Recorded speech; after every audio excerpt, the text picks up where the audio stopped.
Hello, welcome to our special live coverage of South Korean President Yoon Suk-yeol's speech in front of a joint session of U.S. Congress. I'm Kim Bo-kyung. Arirang has been breaking into our regular programming to bring you a series of live broadcasts of the major itineraries of President Yoon's 6-day state visit to the United States. The state visit is the first for a South Korean president in 12 years since President Lee Myung-bak in 2011. President Yoon's visit to the U.S. is all the more significant as 2023 marks not only the 70th anniversary of the ROK-U.S. alliance, but also the 120th anniversary of Korean immigration to Hawaii. Now, the big highlight of the state visit was the summit, which took place on Wednesday local time. And now we're just minutes away from President Yoon addressing a joint meeting of Congress on behalf of the bipartisan leadership of the U.S. House of Representatives and Senate. Now, until the speech begins, we would like to invite Professor Hans Shuttle, professor at Yonsei University, to delve deeper into the upcoming speech and the summit. Professor Shuttle, welcome. Hi, Bo-kyung. Thank you for having me. Thank you for being here.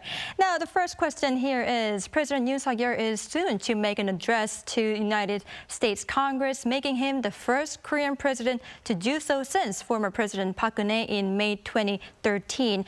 It will be the first time in almost a decade. What significance do you believe this speech will have in terms of bolstering the alliance? I think it's important right now, Bo-kyung, because we're in a different environment globally than we were a decade ago. China, even though it was rising, and even though in some respects, I suppose, it's been in kind of an informal rivalry with the United States geopolitically for some time, that has intensified in the past few years. And of course, there's also Russia's invasion of Ukraine, which has really, I think, left us on a higher stress level globally in many sorts of ways. It feels a bit like the Cold War era globally is back upon us again, this time with a hot war in Europe, and one with very troubling implications for East Asia. I think that also sets us a bunch of concern about Taiwan with regard to China, and even some concern in South Korea with regard to North Korea, which of course compared to 10 years ago has a much stronger nuclear capability than before. Until recently,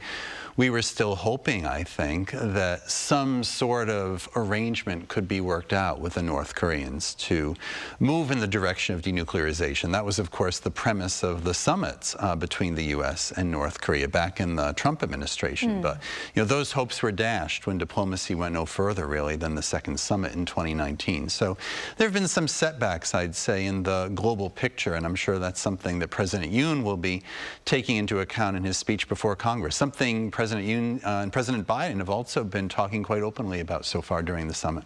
Right. Now, I hear that a formal invitation asking President Yoon to deliver a speech to the U.S. Congress was reportedly signed by the big four congressional leaders, and is reportedly very rare for all of them to do so. Now, South Korea's foreign ministry says this shows the unwavering support from the U.S. Congress for the President Yoon Suk-yeol. What is your view on this? I think it shows a lot of support for the alliance in general. There aren't too many areas in policy these days that generate bipartisan support in the U.S. Congress. We talk a lot about the polarized state of the U.S. right now, even looking ahead to the 2024 presidential election there. But especially, I think, with a conservative government in place in Seoul, and conservative in Korea is understood a little bit differently than conservative in the U.S. Conservative governments in Korea tend to be a little bit more internationally oriented, a little bit more international security oriented, and Democrats and Republicans converge on these kinds of issues as well. Right. Now, Professor Shuttle, I don't mean to interrupt, but I believe President Yoon Suk-yeol is going to deliver a speech soon. So why don't we take a look at the live coverage first and then come back to our discussions. And the gentlewoman from Washington, Ms. Strickland.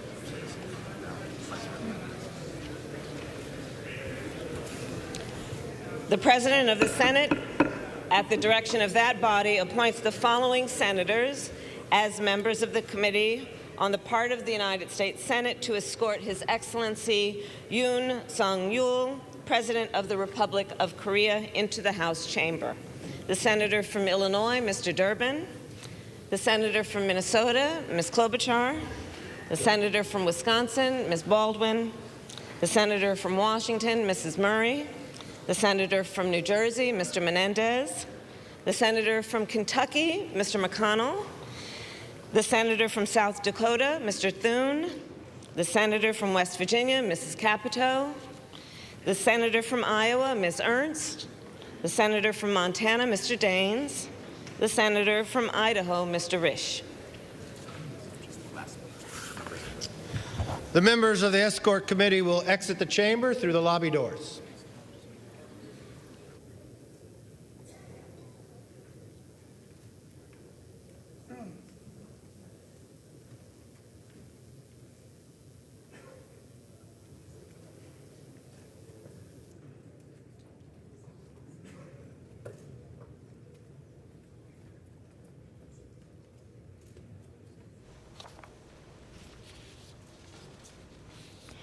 Right. President Yoon is about to deliver his speech to the U.S. Congress on behalf of the bipartisan leadership of the U.S. House of Representatives and Senate. Now, he is expected to give a speech in English for about 30 minutes, becoming the 7th South Korean leader to speak at the very site and the very first to do so in around a decade. Now, this comes a day after President Yoon's bilateral summit with President Joe Biden, where they agreed to broaden their bilateral ties in security, economy, and various strategic areas. And South Korea's top office has said President Yoon's address will look back on 70 years of their military ties that are based on the shared values of liberal democracy, rule of law, and human rights, and present a blueprint for the future of the alliance. Mr. Speaker, the Acting Dean of the Diplomatic Corps.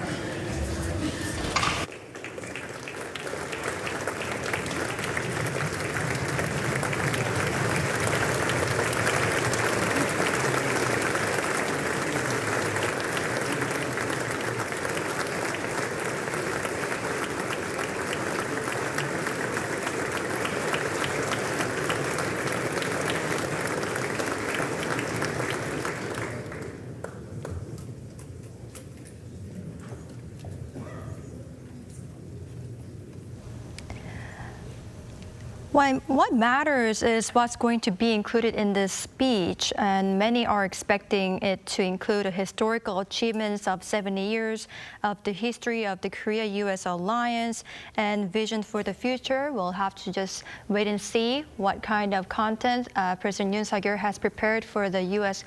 For the speech at the U.S. Congress. We're just around a minute away from the U.S. Congress to welcome President Yoon to give his speech right now.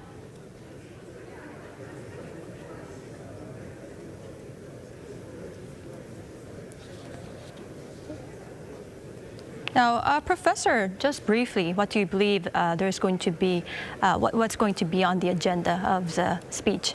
I'm expecting that President Yoon will also, aside from going through the history, as you suggest, I'm sure there'll be some attention to that, he'll probably also confirm and I think reinforce the kinds of discussions that Presidents Yoon and Biden have had over the past couple of days, especially the kind of mutual pledges we've seen with regard to what we call extended deterrence, the idea that the United States is going to back up South Korea when it comes to its security. Right. One, with greater consultation from the side of the U.S. and South Korea working together in the future when it comes to nuclear weapons and the use or the management of them on the peninsula. And then second, President Yoon made it clear in Washington over the past couple of days that South Korea will not, for the time being anyway, pursue its own nuclear weapons program. Right. So I think that that bedrock, so to speak, of the relationship, that dependence, will be something that he'll highlight for sure. I mean, for now, South Korea is making quite a bit of concessions regarding not deploying any tactical nuclear weapons to the peninsula. But do you believe this debate is going to be resurfaced again when the North Korea, continues its strong provocations? Well, let's see what North Korea does. They probably will react to this summit in some way, shape, or form. I'm not convinced it will be in the form of a nuclear test. It's been interesting for the past year. We keep hearing all these predictions that there's a nuclear test coming from the north, that they're nearly ready to go. But they've been holding back. They've been testing a lot of missiles, but not a nuclear weapon. There's been some speculation among the analyst community that China may be holding them back from a nuclear test. So we might not necessarily see so much from North Korea, hopefully not. On the other hand, what's interesting in South Korea is I think there's a contingent within South Korean public opinion that will keep pressing the case for South Korea to have its own nuclear weapons, regardless of the compromises and the increased consultation that the U.S. and South Korea is trying to work out. What I see on the American side, though, is they're very cognizant that the threat perception here has changed with regard to North Korea and its greater capabilities. So the U.S., I think, is quite keen to try to ease concerns in South Korea and prevent South Korea from developing its own nuclear weapons program, because that, if it were to do that, that would create all kinds of complications for the country having to pull out of the non-proliferation treaty. And that's a direction that maybe neither government wants to take. Right. So one of the expected content of the speech is, like you said, extended deterrence. But another, in my opinion, could be the democracy and freedom. What do you believe is the significance of saying such, talking about such values in front of the Congress? I think that's also really important right now. And keep in mind that South Korea a month ago was one of the co-hosts for the Democracy Summit that was held among, well, really dozens of countries around the world. But South Korea took the lead with that. And it's interesting because, you know, President Yoon often talks about this country being a global pivotal state without much elaboration as to what that means.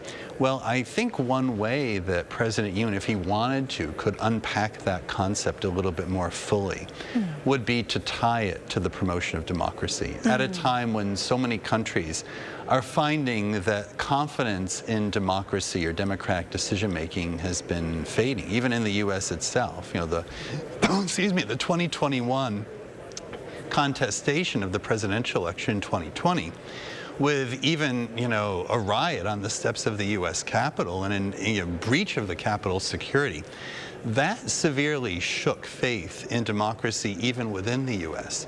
So any time that you can have leaders of two democracies getting together and, you know, voicing confidence in democratic channels of decision-making and pledging to build an alliance based on that principle, that in itself is quite significant. Right, I see. Well, we are still waiting for President Yoon Suk-yeol to come up for his speech. And we can see a lot of lawmakers there waiting for him.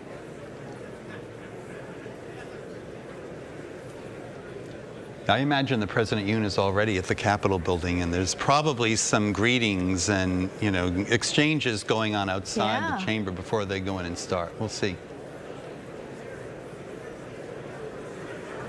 Briefly tapping on the U.S. front, Professor, President Joe Biden actually decided to run again for the presidential election. Why do you think he made such a grand announcement during this summit? Is there any specific reason behind that? I think there's simply a lot of domestic interest in the U.S. right now as to who's going to run. And, you know, if Biden were to back out of running, you know, it's not a moment too soon to do so. There are a lot of people in the Democratic Party and the younger generation that would have to move very quickly and react very quickly if President Biden were to step back. So I think it has more to do with the timing of the presidential calendar in the United States. I mean, if Biden were to step aside, you'd have to start having the Democratic field building very quickly. I don't think it had so much to do with the fact that this summit was taking place at that moment. You know, the Republican field is also beginning to amass. Ron DeSantis is running. It seems that the governor of the state of Florida, President Trump, former President Trump, despite his criminal indictment recently, is pledging that he's going to run. He is leading in the polls. And there's some interest building with other Republican figures, too, who had distanced themselves from Donald Trump. Chris Christie, the former governor of New Jersey, is another potential Republican presidential candidate. So I think with the Republicans gaining a lot of attention, President Biden just felt the time had come to make it very clear that he felt confident running again. That was not something Democrats were taking for granted. And even in the U.S., there's a lot of concern in public opinion. More than half the public in some surveys is suggesting that President Biden perhaps should not run again because of his age. So this debate is not over. In some ways, by announcing that he's going to run again, President Biden has invited a lot of debate about his fitness for office going into his 80s. Yet President Biden, in his announcement, was resolute in arguing that he's made a lot of progress for the country in the last few years, and that he's got a lot to do in the next 4, and that he's ready to stay up and keep going on this job. The President of the Republic of Korea. President Yoon Suk-yeol is coming in. Let's take a look.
Members of Congress, I have the high privilege and distinct honor to present to you His Excellency Yoon Suk-yeol, President of the Republic of Korea.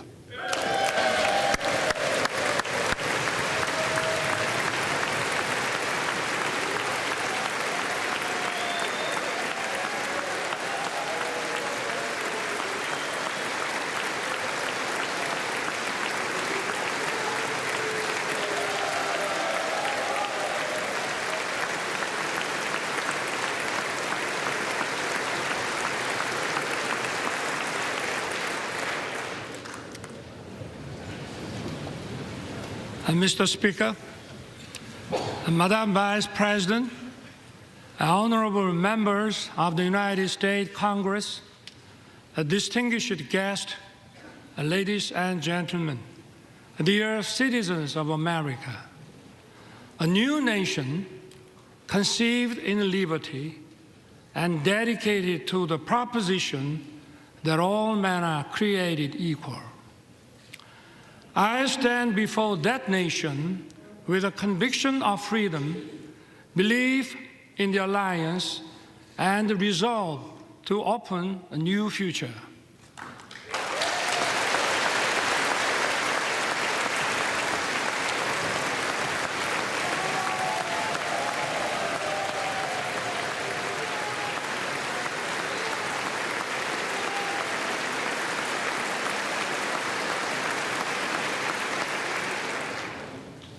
For 234 years, our Congress has been the symbol of freedom and democracy. This chamber embodies the spirit of Constitution. I'm honored to address the members of Congress and the people of the United States. Thank you, both Democrats and Republicans, for passing the resolution marking the 17th anniversary of the alliance. Your support has dignified my visit. I know that no matter where you sit, you stand with Korea.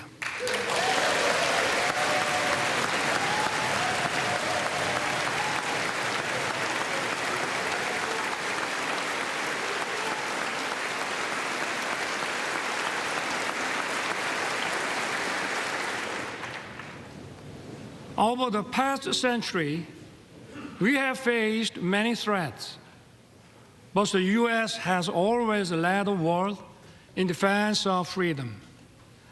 Imperial nations fought for colonies, and humanity greatly suffered from the two world wars.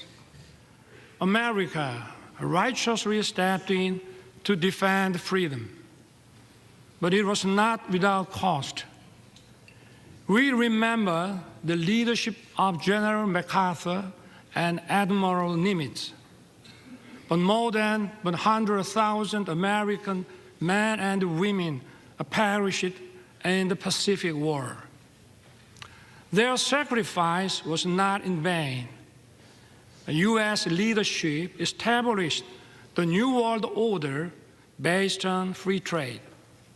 It brought peace and prosperity throughout the world.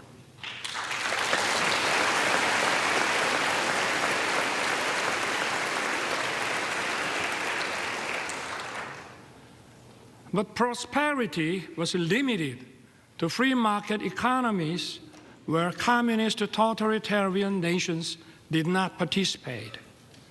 The world was divided into democratic and communist blocs. In 1950, the Korean Peninsula was on the front line. The Soviet Union helped to rearm North Korea.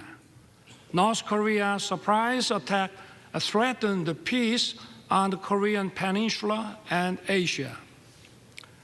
Korea's freedom and democracy were on the brink.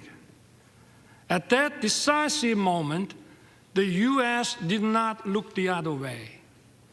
Korean and American soldiers stood shoulder to shoulder and fought bravely. Tales of our heroes were written. General MacArthur caught the enemy off guard with the landing of Incheon and turned the tides of the war. Operation Chromite was one of the greatest decisions ever made in the history of war. The U.S. 1st Marine Division miraculously broke through a wave of 120,000 Chinese troops at the Battle of Lake Changjin.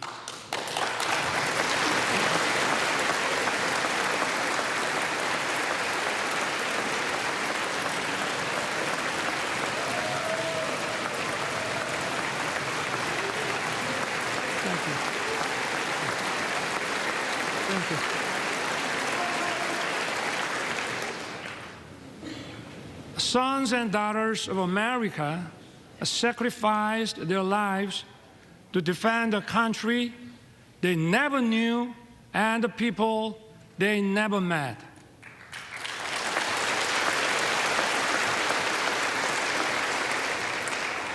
In the Battle of Lake Changjin alone, 4,500 American service members lost their lives.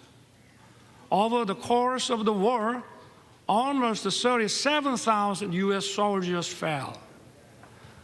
The late Colonel William Weber fought in the battle for Hill 3 to 4 in Wonju. He lost his right arm and leg.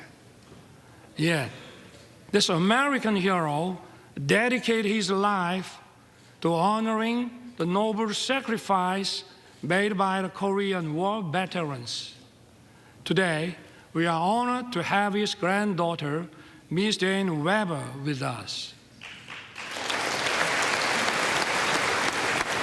Ms. Weber, would you stand up, please?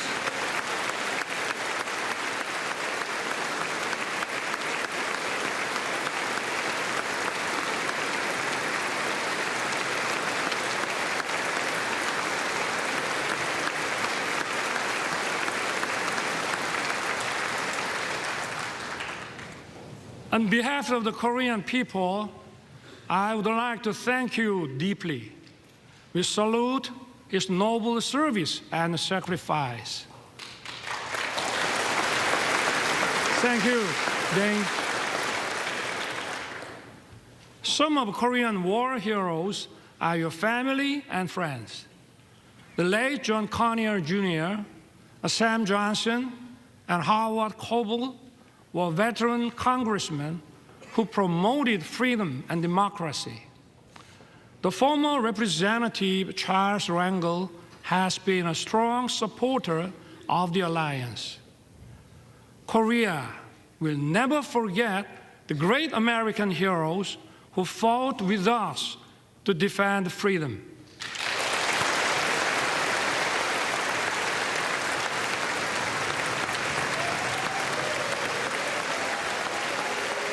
Thank you. Thank you.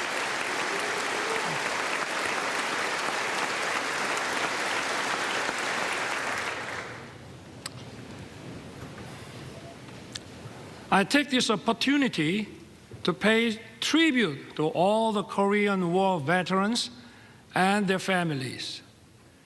You did not hesitate to send your sons and daughters, husbands and wives, a brother and sisters.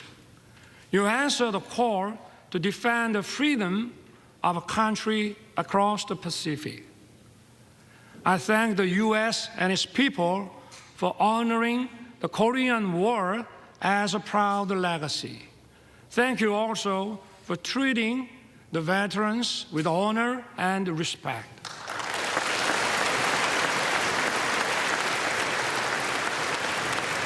Thank you.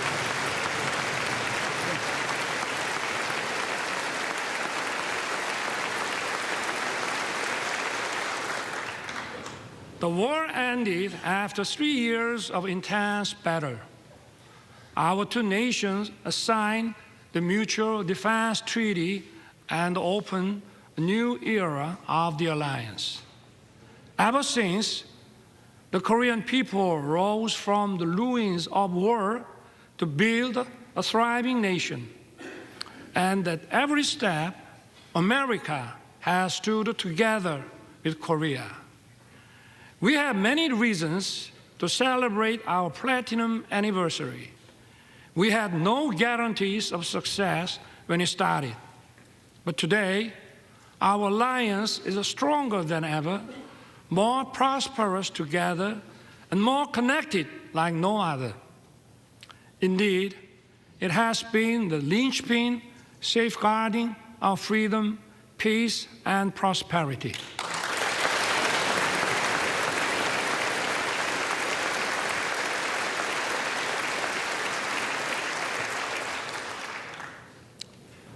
Once a recipient of aid, Korea is the only nation in modern history to become a donor.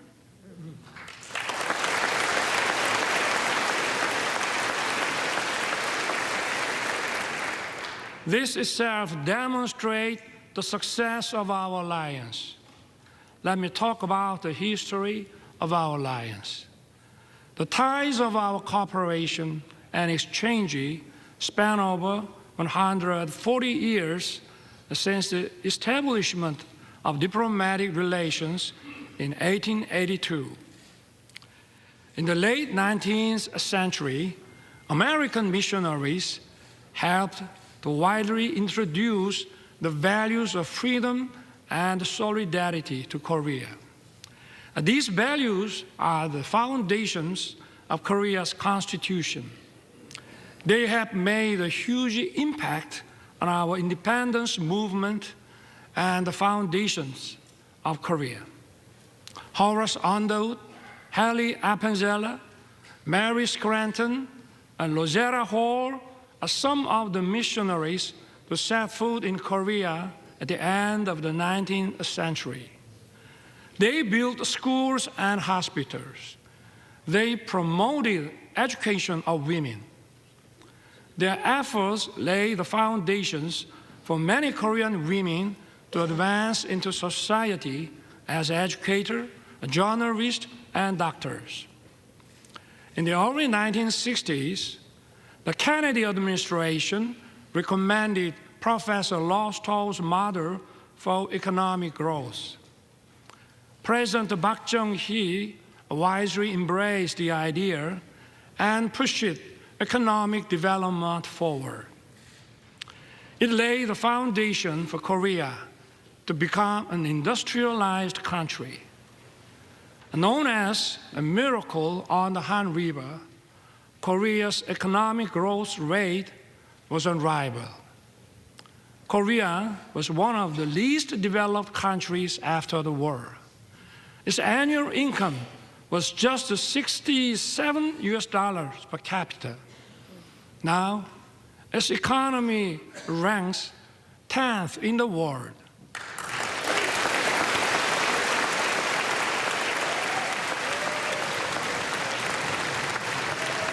Thank you. Thank you.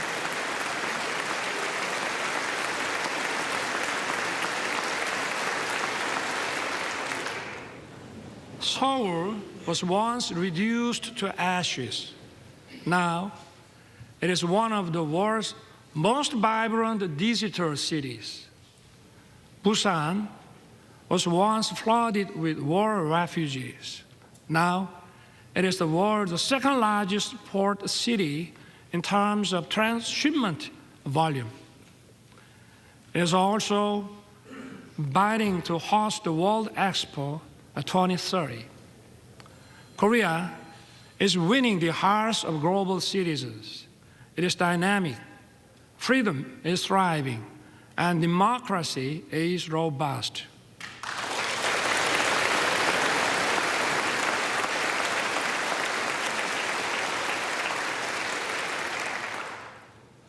Korea and the U.S.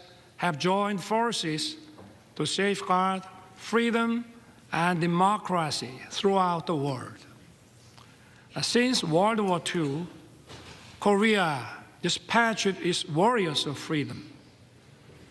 We fought side by side with the U.S. in Afghanistan, Iraq, and others.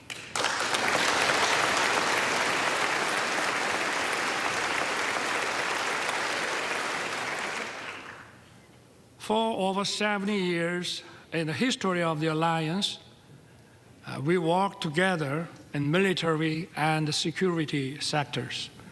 We also expanded our cooperation in the economic field. Our relationship has evolved from one of unilateral assistance to a partnership that is mutually beneficial. The KORUS FTA was approved with the full support of the U.S. Congress in 2011. Since then, our bilateral trade has increased by 68%. Korea's companies' investment in America has tripled. U.S. companies' investment in Korea has nearly doubled. Korean companies are contributing to vitalize the U.S. economy. They are producing EV batteries, semiconductors, cars, and other products here in America. And more importantly, they are creating decent, well-paying jobs.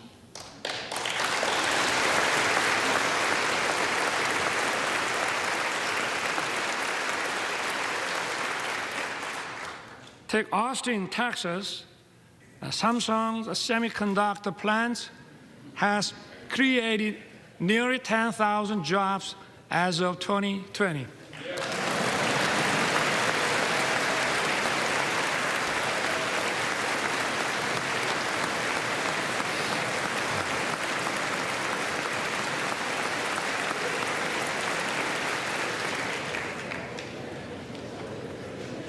Take Bryan County, Georgia.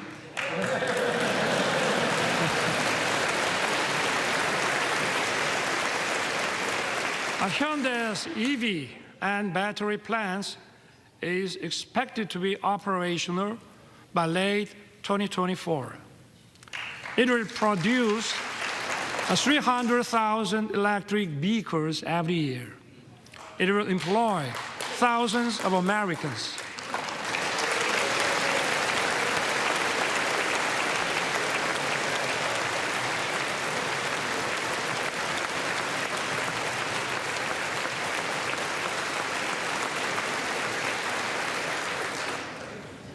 And take Bay City, Michigan.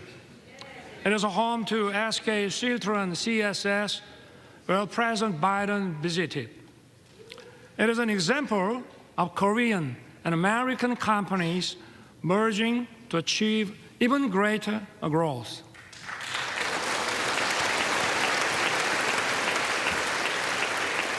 I hope to see more economic cooperation in the other parts of America. In this regard, I count on your keen interest and support. My friends, years of active cultural and people-to-people exchange have deepened our friendship. This year also marks the 120th anniversary of Korean immigration to the U.S. Early Korean immigrants arrived as workers on the sugarcane plantation in Hawaii. Since then, Korean Americans have made their way into many parts of the American society. They have played an important role of fostering close friendship and writing the history of our alliance.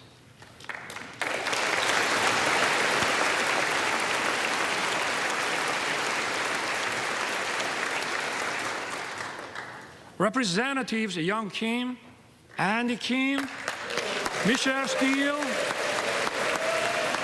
and Marilyn Strickland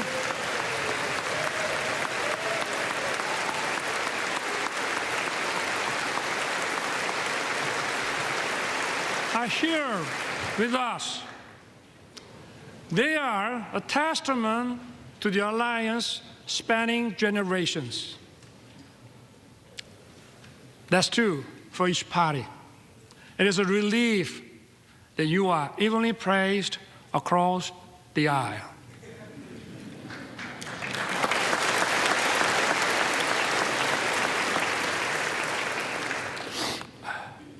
Even more, culture is helping to further deepen our understanding and friendship. Nationality and language differences are no longer barriers. Korean movies, Parasite and Minari, have won Oscars. Hallyu film, Top Gun, and The Avengers are loved by Koreans.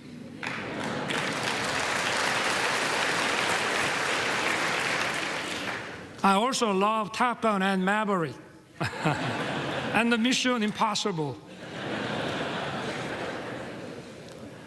And even if you didn't know my name, you may know BTS and Blackpink.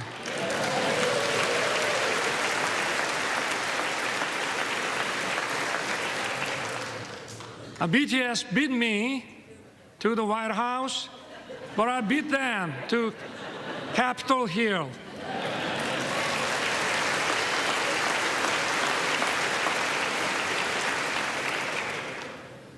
Korean and American singers are reaching high places in each other's music charts is no longer a surprise. The U.S. create global platforms like Netflix. Korea has produced a popular series such as Squid Game.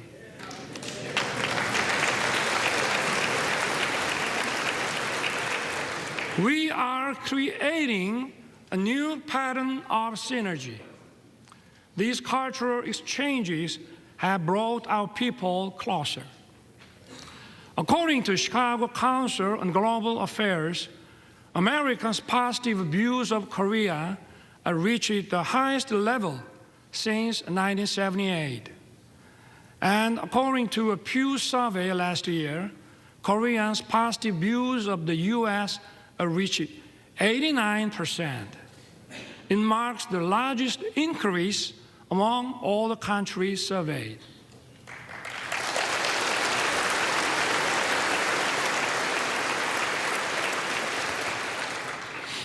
Korea and the U.S. agreed to set up an assistance program for our students. It will help them to study and find jobs actively in each other's country.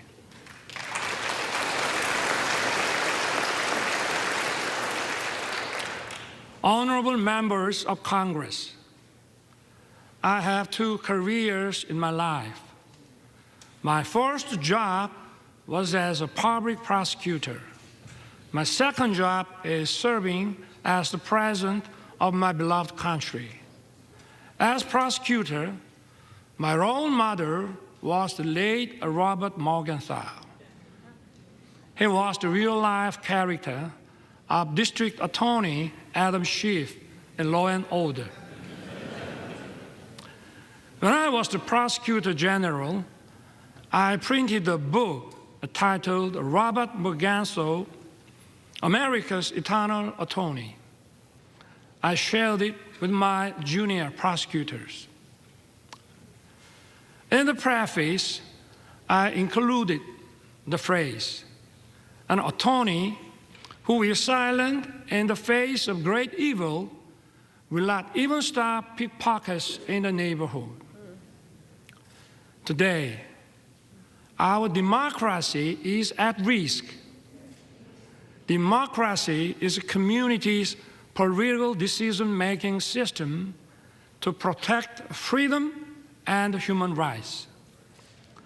Such decision-making must be based on truth and freely formed public opinion.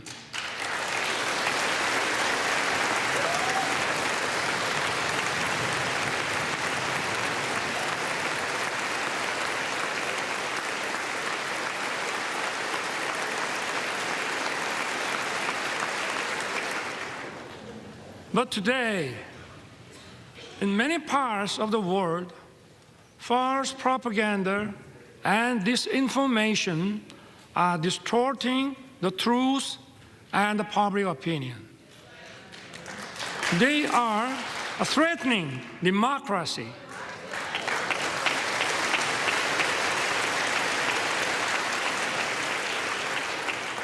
The rule of law allows the freedoms of everyone to coexist.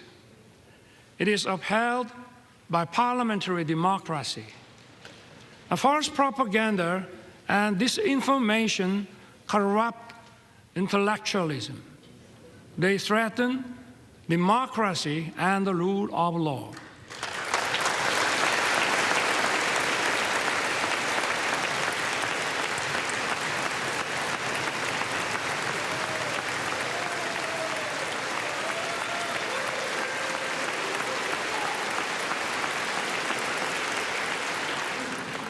Such totalitarian forces may conceal and disguise themselves as defenders of democracy or human rights.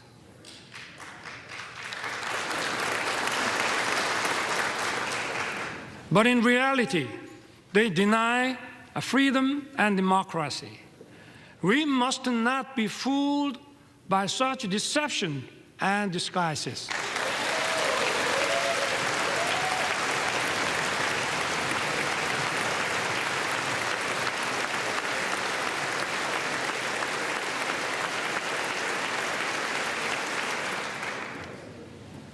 We have for so long protected democracy and the rule of law with our blood and sweat. We must work together and fight the forces of falsehood and deception that seek to destroy democracy and the rule of law.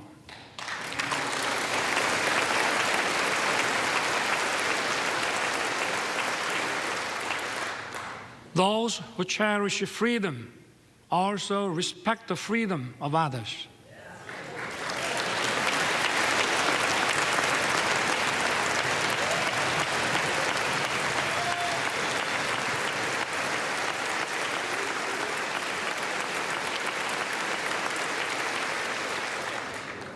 Thus, freedom brings peace.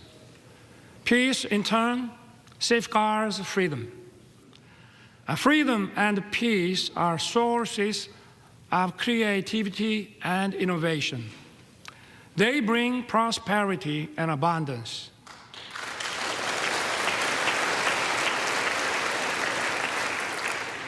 Our alliance was forged 70 years ago to defend Korea's freedom. The alliance has now become a global alliance that safeguards freedom and peace around the world. Korea will fulfill the responsibilities. It will play its part that matches its economic capacity.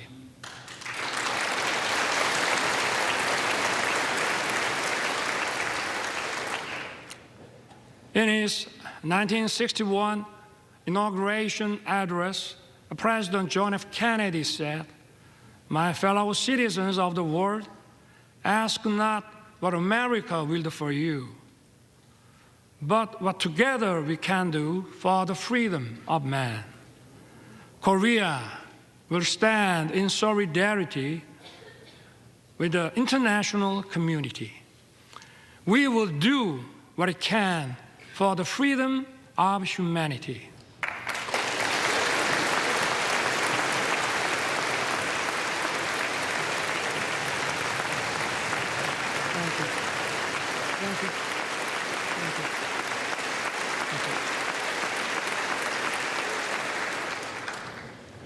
Korea, with the U.S., will march towards the future.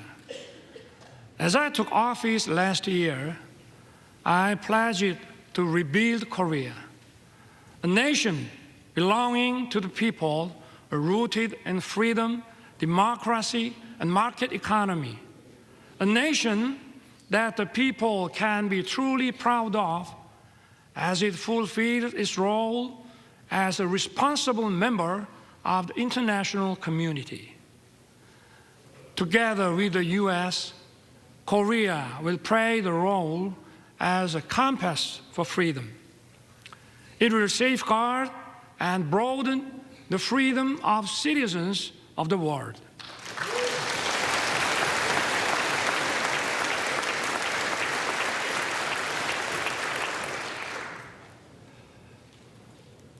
But even as we walked in unison for freedom for 70 years, there is one regime determined to pursue a wrong path. That is North Korea. The difference is stark between Seoul, that chose freedom and democracy, and Pyongyang, that chose dictatorship and communism. North Korea has abandoned freedom and prosperity and dismissed peace. North Korea's nuclear program and missile provocations pose a serious threat to the peace on the Korean peninsula and beyond. To deter its reckless behavior, the alliance must stand united with determination. As President Reagan once said, there is a price we will not pay. There is a point beyond which they must not advance. We must make his words clear to North Korea.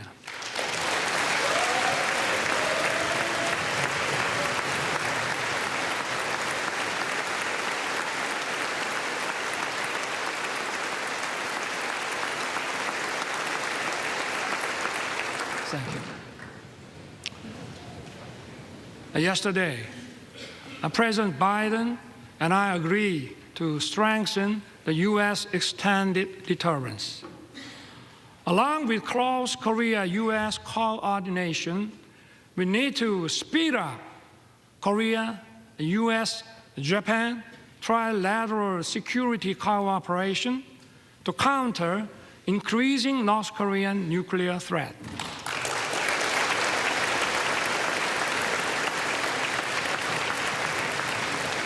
Thank you. Thank you.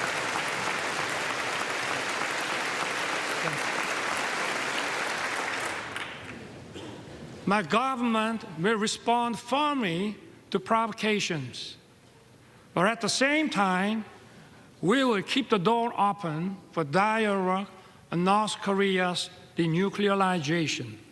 Last year, I proposed the audacious initiative. It will significantly improve North Korea's economy and livelihood. All Pyongyang has to do is to stop its nuclear program and begin a substantive denuclearization process. I once again urge North Korea to cease its provocations and take the right path. Korea, with the U.S., will continue to work for North Korea's denuclearization.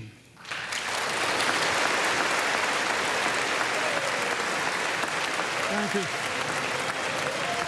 Thank you. Thank you.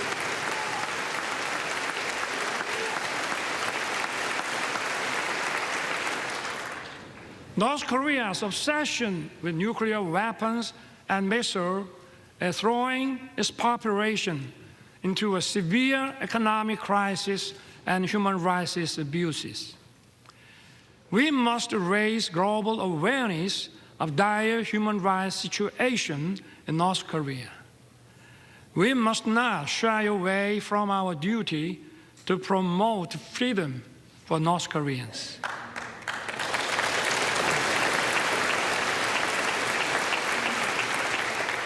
Last month, my government published a report on North Korean human rights. We released it to the public for the first time.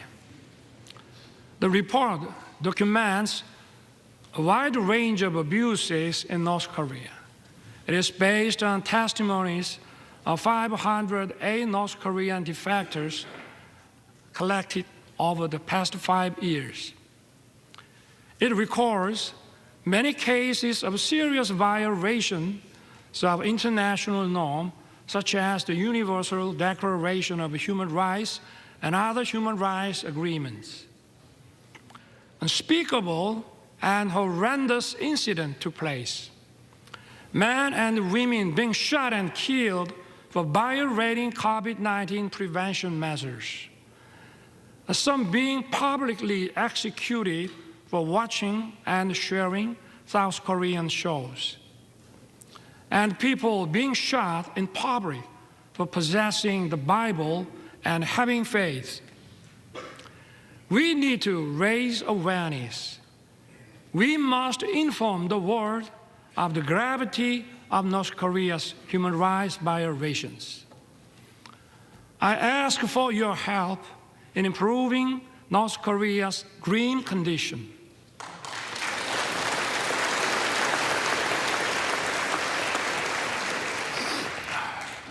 My friend, freedom and democracy are once again under threat. The war against Ukraine is a violation of international law.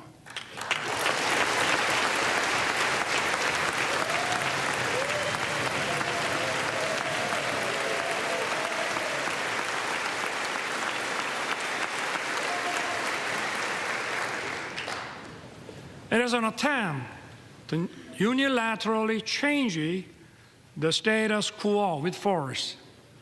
Korea strongly condemns the unprovoked armed attack against Ukraine.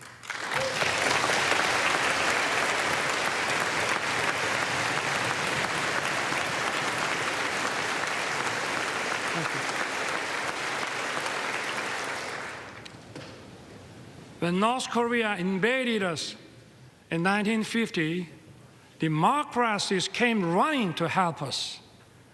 We fought together and kept our freedom. The rest is history. Korea's experience shows us just how important it is for democracies to uphold solidarity.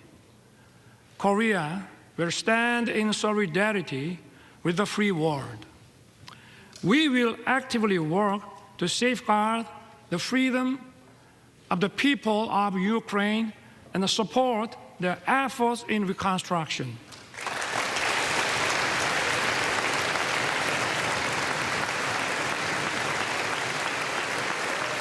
Thank you.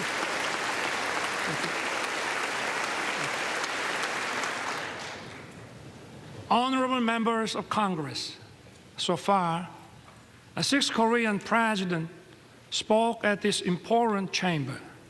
The first Korean president, Dr. Lee Sung-man, delivered his speech in 1954. After 35 years, in 1989, President Roh Tae-woo, standing at this podium, said the following: "The nations of the Pacific have made open society and market economy and the engine that drive the fastest growing region in the world.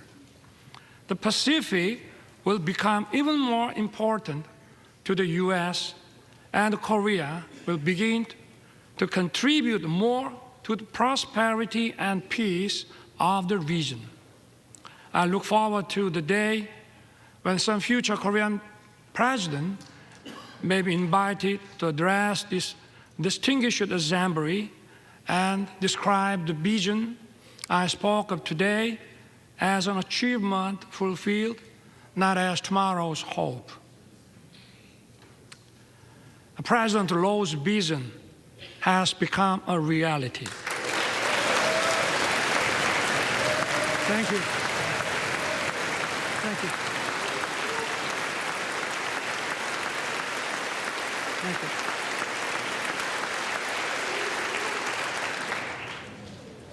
We are currently living in the Indo-Pacific era. This region is home to 65% of the global population and 62% of the world GDP. It accounts for half of global maritime transportation. Last year, Korea announced its first comprehensive Indo-Pacific strategy. Korea is committed to fostering a free, peaceful, and prosperous Indo-Pacific based on inclusiveness, trust, and reciprocity. We will strengthen the rule-based order in the Indo-Pacific. We will take a comprehensive and multi-layered approach in expanding cooperation with key partners.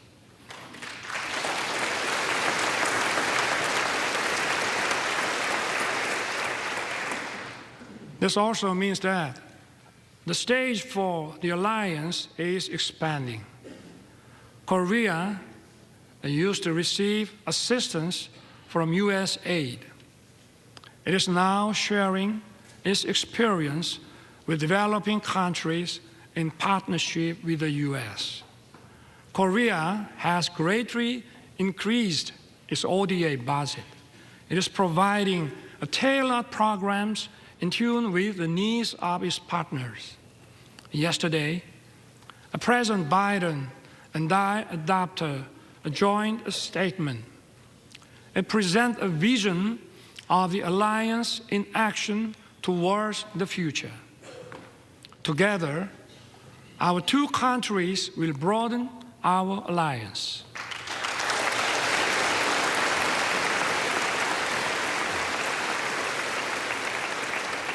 Together, we will lead in innovation beyond the security and foreign policy. We will work closely on artificial intelligence, quantum technology, bioscience, and open RAN.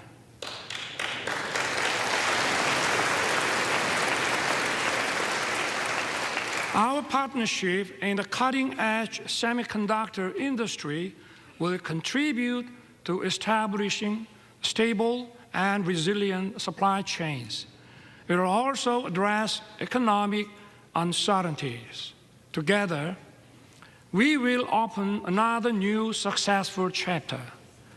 We will explore new frontiers in outer space and cyberspace.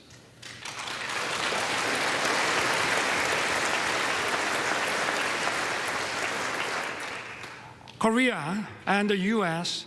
are the world's top technological powers leading innovation and creativity.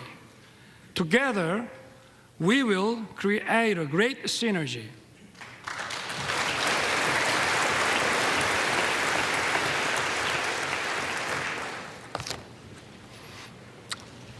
Mr. Speaker, Madam Vice President, and honorable members of Congress, our alliance is an alliance of universal values. Freedom, human rights, and democracy are the very foundations of our bonds. Our alliance is for justice.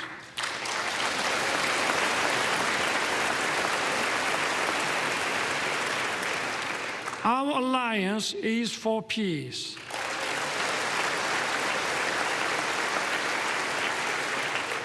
Our alliance is for prosperity.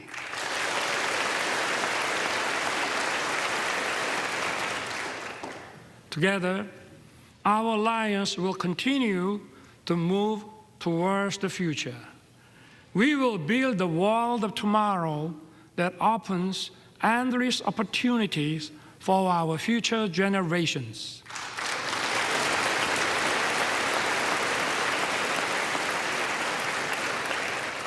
I look forward to everyone being on board for our new journey together. God bless you. God bless the United States of America. And may God bless our great alliance. Thank you.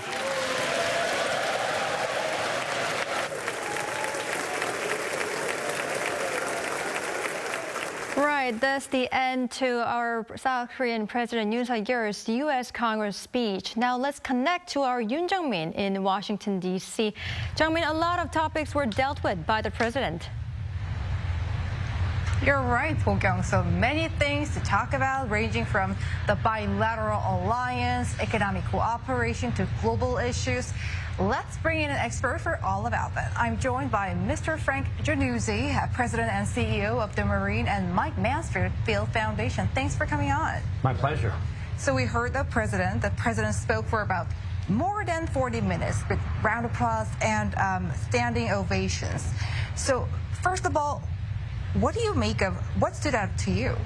Well, what really struck me about this speech is that it embodied the Indo-Pacific strategy announced by the Yoon administration late last year.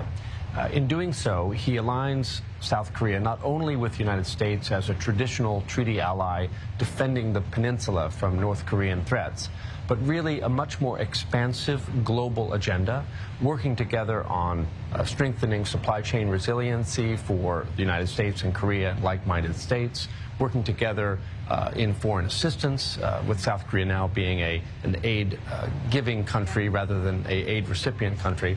And he spoke directly to the members of Congress who are interested in jobs. And he talked about the hundreds of billions of dollars of South Korean investment that is flowing into the United States in states like Texas and Georgia, especially on advanced high technologies, semiconductors, electric vehicles. So this was an expansive vision, commensurate with his own expansive notion that South Korea should be a global pivotal state.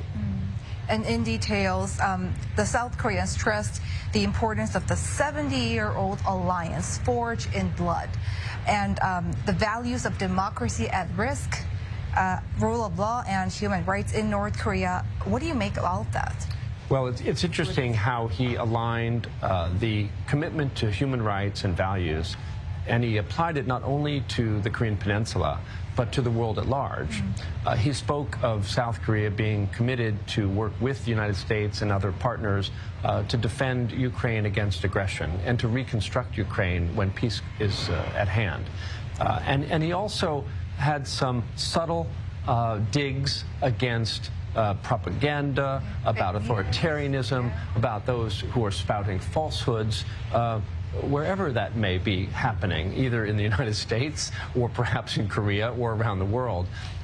So it was a speech that spoke to the U.S. audience on the values theme, not only sort of shared security interests and economic interests, but also shared values.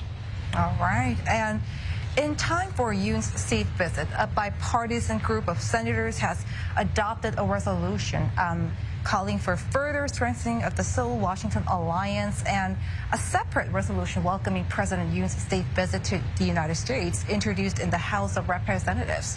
It seems like it's an area with little contention.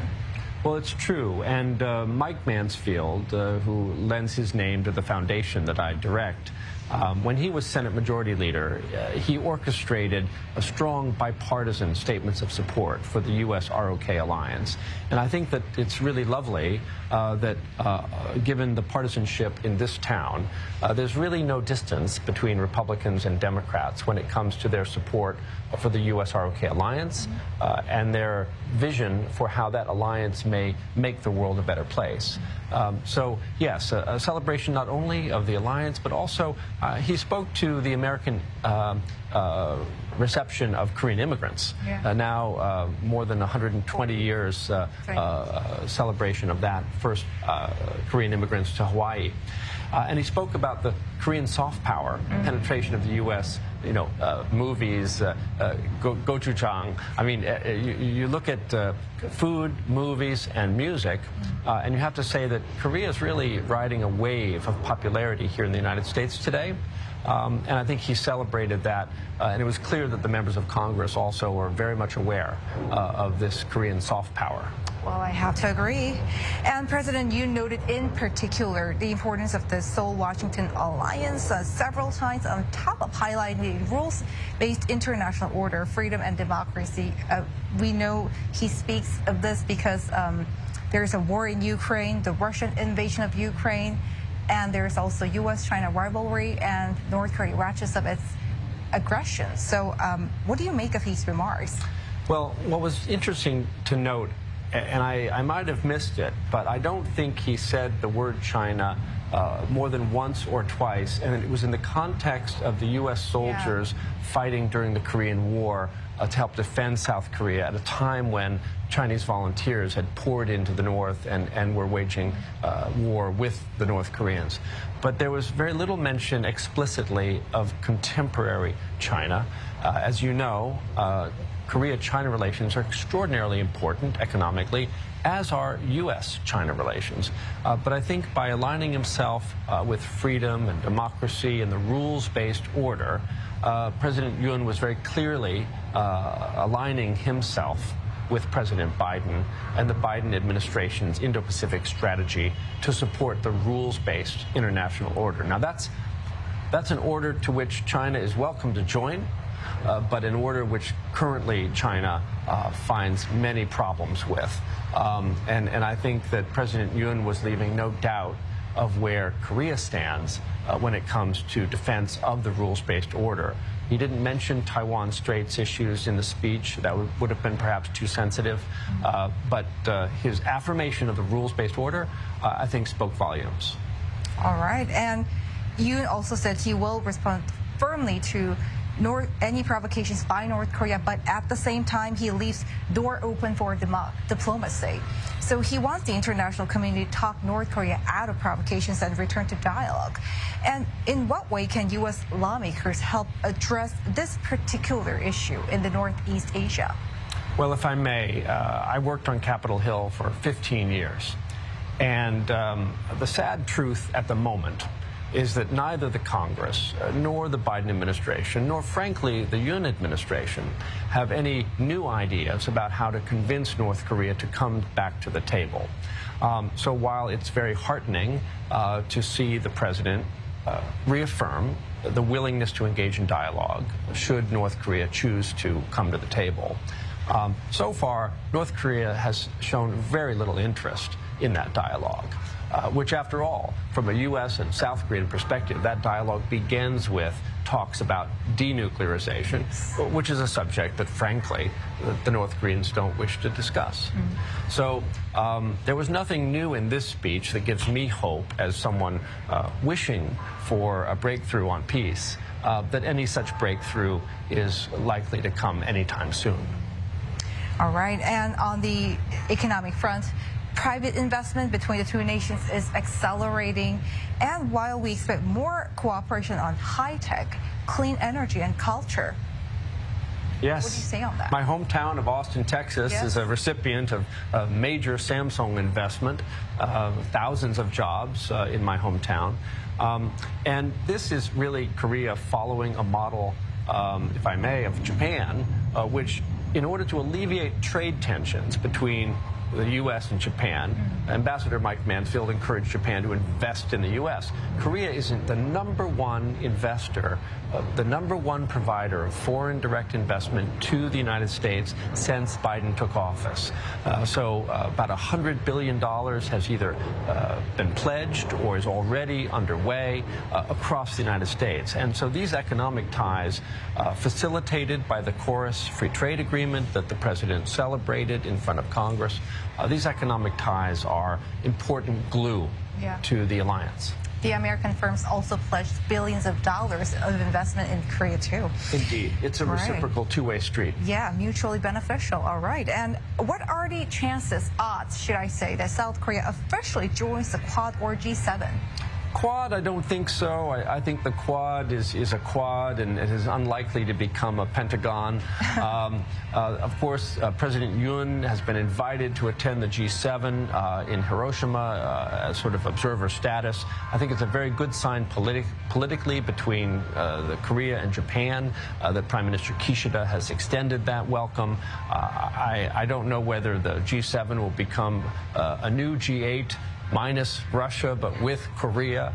I'm sure that Korea may aspire to that, but I cannot dare to predict.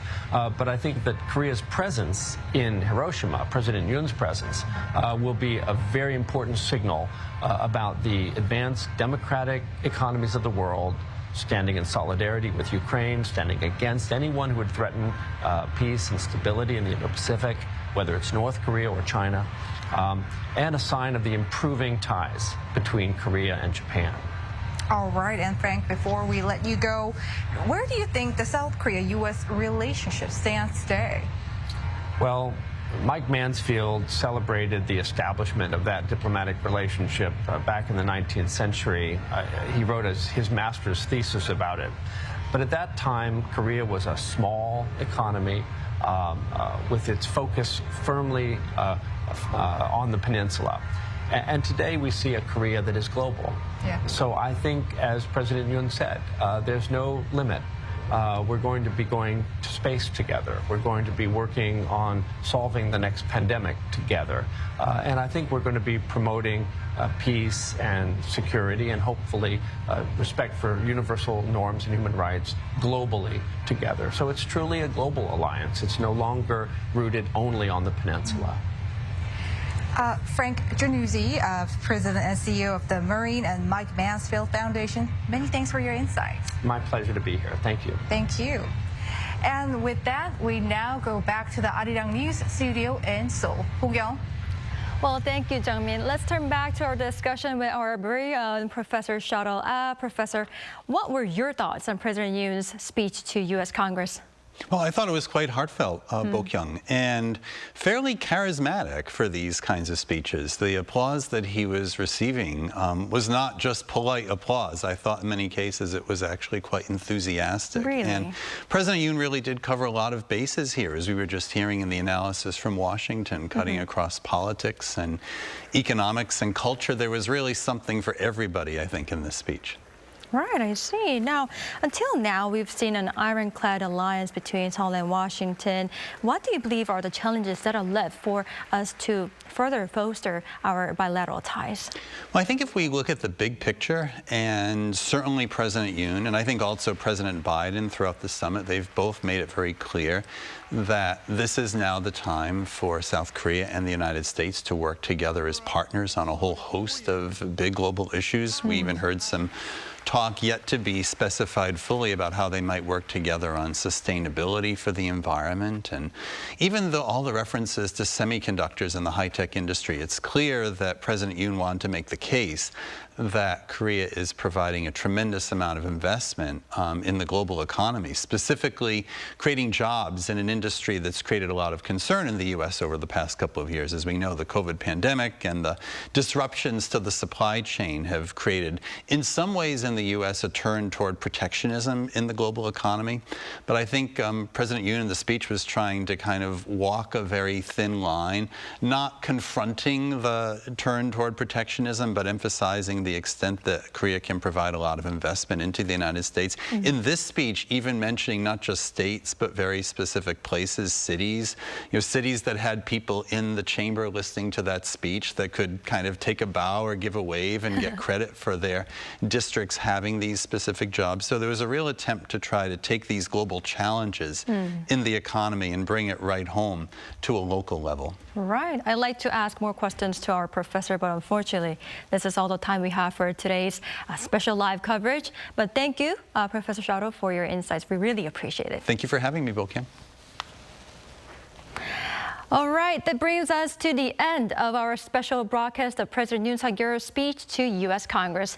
There are still some events left for President Yoon Suk-yeol before returning home. Arirang News will be providing live coverage of the major itineraries, including a speech he's due to deliver during the panel session at Harvard University's Candidate School.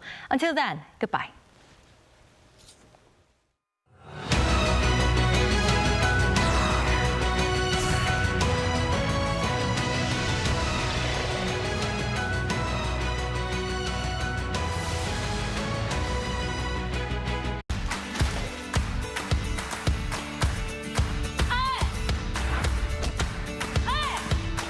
이후엔